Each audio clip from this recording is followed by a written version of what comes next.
You stand in the center of your living room, the floorboards cool beneath your socks, the hum of the refrigerator the only sound in the air. Then you pull the plastic visor over your eyes. The world goes dark for a split second before reassembling itself in a burst of light. The refrigerator's hum is drowned out by the rhythmic, synthesized drone of Vedic chanting. The scent of stale coffee in your apartment is forgotten, though not replaced, as you watch plumes of pixelated smoke rise from incense sticks that will never burn down.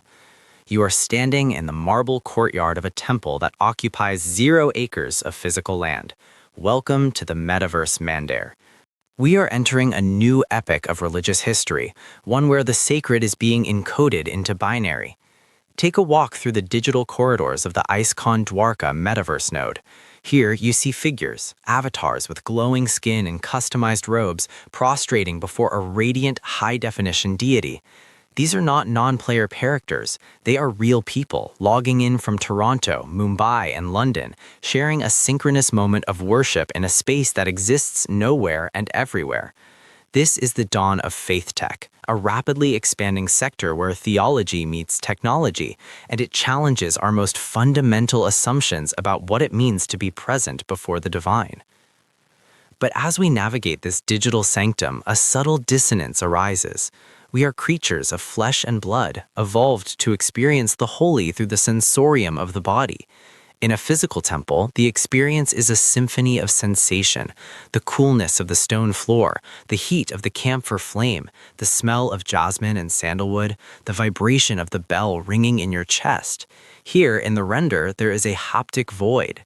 The eyes are feasted with unblemished symmetry and impossible lighting, but the skin remains untouched.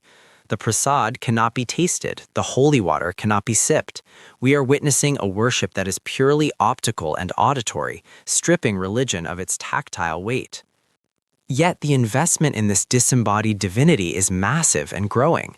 The Ayodhya Development Authority, for instance, has outlined plans for a metaverse-ready city, creating virtual replicas that allow a global devotee base to visit without ever booking a ticket.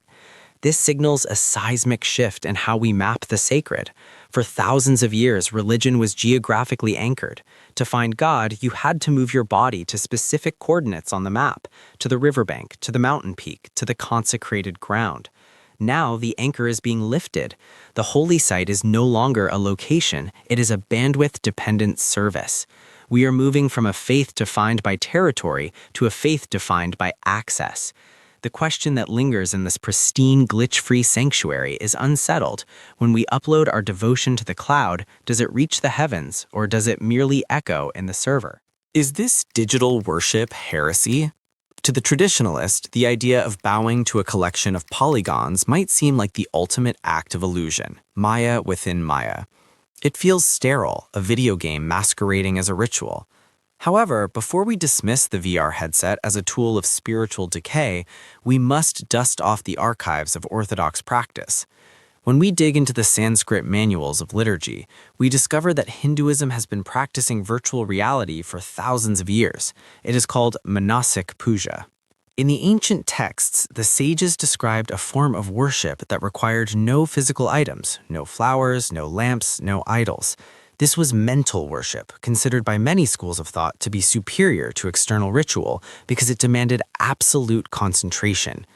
A famous hymn, the Shiva Manasa Puja, composed by Adi Shankaracharya, guides the devotee to construct a magnificent temple entirely within the theater of the mind. The devotee imagines bathing the deity in the waters of the Ganges, dressing them in silks spun from gold, and offering food that tastes of nectar.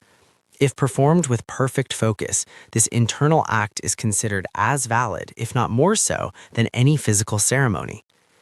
This raises a fascinating theological provocation. If the mind is capable of constructing a valid altar, does it matter if that construction is aided by a graphics processing unit? In the practice of Manasik Puja, the devotee must strain their imagination to hold the image of the divine study. It is an intense mental labor.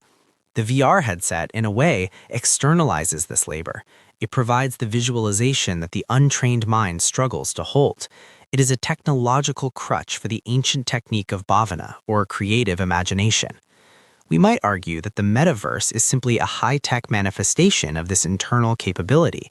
If the essence of worship is the connection between the consciousness of the devotee and the consciousness of the divine, then the medium through which they meet, whether it is a stone statue consecrated by priests or a 3D model rendered by light, might be secondary. The screen becomes a modern yantra, a geometric machine designed to focus the wandering mind. By blocking out the mundane distractions of the physical world, the traffic outside, the clutter of the home, the headset enforces a kind of sensory withdrawal, or pratyahara, that yogis have sought for centuries. We are not necessarily inventing a new religion, we may just be building a new architecture for an ancient state of mind. There is, however, a friction that cannot be smoothed over by high-resolution textures.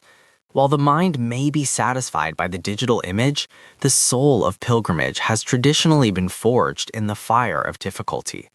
This is the concept of tapasya, spiritual heat generated through effort, austerity, and sacrifice. Historically, the yatra, or pilgrimage, was never meant to be easy. It was a journey fraught with danger, exhaustion, and discomfort.